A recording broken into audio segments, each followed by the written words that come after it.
Let me now bring in my next guest. Jay, good to be with you. Thanks so much for coming in. Thank you for inviting us. Let me first get your take in terms of what you're seeing in the market today. I mean, in the market, I think what we have is a shift in thinking, right? In 2017, you had this massive catalyst called a tax cut. And then you had everything against that backdrop. So, you'd look at something and you'd say, you know what, do I really care? There's, company XYZ is going to make an extra $1 billion. What's the relevance? So who cares? The market keeps going up. They've actually passed the tax cut, so that catalyst is gone. 2018 is the year of inflation, right? All you have is in the backdrop, you've got, well, is inflation coming? Now, against that backdrop, everything sounds really risky, right? Like, everything sounds bad, right? Like, nothing is good about anything that comes out. Now, if you think about a trade war, what's the possibility that America, which is the largest economy in the world, is going to go to a trade war with China, which is the second largest? It's like a fight that nobody wants to fight, right? So you have a lot of bluster, and I think that's why, what you were saying, a lot of long-term investors came in at the back end. Yeah. I think people have digested it and said, you know what, like, how bad is it going to get? I mean, are they really going to get into a fight, or is it just more bluster, and then they're going to sort of settle it out somewhere, well, right? let's talk a little bit about that, because many people would say, or some people would certainly say, that President Trump right now is really trying to play to his base for the next election in that Rust Belt of America, and therefore he wants to impose these tariffs on steel and aluminum because he wants to win in the next election. And add to that, with respect to China, I had a very interesting guest on, the president of the Aluminum Association of Canada, essentially say that China has been over capacity in terms of aluminum production to the tune of about 50%. They subsidize that market. Trump might have a real reason to go after China as it relates to subsidies, not Canada. We've actually already done that analysis, right, and it's been very clear that Canada has not subsidized the industry. But he might actually target, to your point, though, the second largest economy in the world. You don't think that's going to happen, though? No, I mean, it just makes no sense. At the end of the day, I mean, we've been through trade wars before. The only people that get hurt are the consumers. And at the end of the day, look, I mean, you put tariffs on Chinese products. They're the largest exporter into the United States, which means the price of all Chinese things are going up. Right. Which is going to also affect his base, right? And I think part of this is, I guess, Trump's kind of got a bit spoiled in that he had that tax cut thing, right? He had the whole tax cut, and that was the catalyst, and then he could say whatever he wanted, and then nobody would care. Now you've got inflation, so you've got a guy whose negotiating style is, I'm going to say something outlandish, and then I'm going to kind of narrow it back and sort of settle on something normal. So you're discounting everything he's saying.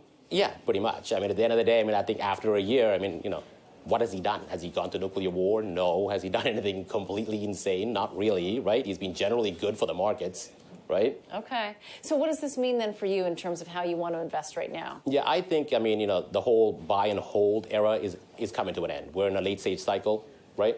So now it's all trading. You're in and out of positions. Don't fall in love with anything, right? And start looking at, like today's a good example. Okay, you've got a tariff on steel and aluminum. Just go long steel and aluminum. Right. Or look at all Yeah. the stocks that got hit that probably shouldn't have got hit. Like Amazon's down. Like, why is Amazon down, right? It's a technology company. If Google's down, why is Google down? Like, that doesn't do anything for you, right? So at the end of the day, you start picking up those kind of stocks, but you start being super selective about things where you've got sort of that panic where everybody just sells everything simultaneously. And then you come along and you pick up the stuff where you go, well, you know what? This isn't really going to impact this particular stock, right? But it's a trading environment. So that's interesting. So, Jay, what do you then say to investors who are saying, wait a second, everything I've been reading about is buy and hold. Right. And or I don't want to be a trader, and or I don't want to be tactical. Right. Even though that's exactly what you really kind of have to be. Right. But tactical can also mean just trimming your positions and adding, to your point, exactly, an Amazon that's down on the day. But how do you explain this environment in terms of what people should actually be doing who don't do this 24/7? Yeah, it doesn't have to be 24/7, but I'm saying... Kind of does. Yeah. It's a very different environment 24 hours ago. Let's be really clear. I mean, you're down 1.7%. I mean, did you hold one particular stock or ETF? Probably not. You probably had a diversified portfolio. So, if you had an asset allocation model and you have 50% equities, 50% bonds, you're probably down, 70 basis points? Life's not going to change for you, right? Tomorrow it might bounce back. But, you wait for these moments and you say, okay, look, do I want to buy anything tomorrow morning, right? And what are you doing then? Are you buying? Did you buy Amazon? Did you buy on the weakness today? No, I was on this show. After the close. Exactly. No, I mean, but definitely we got to wake up in the morning. We'll look through it during the night and execute some trades in the morning, right? Okay. Any area though that you do want to, be quite conscious of trimming right now? I mean, how do you feel about the Canadian banks? How do you feel about the Canadian REITs as an example? Yeah, I mean, Canadian REITs I would stay away from. Okay. Canadian banks I always still like. I mean, the REIT exposure is, look, it's interest rate sensitive, right? I mean, they're take on a lot of debt. And at the end of the day, they trade like a bond, right? Like if interest rates go up, REITs come down. It's just the way it goes. So it's better to stay away from that. Plus, some of these REITs own shopping malls. And we know the whole technology effect, especially with Amazon, it's a lot of these malls are closing down. People aren't shopping as much. So I would stay out of that sector. Okay. And last question here. Do you think that that we will, in fact, see a higher interest rate environment in 2018?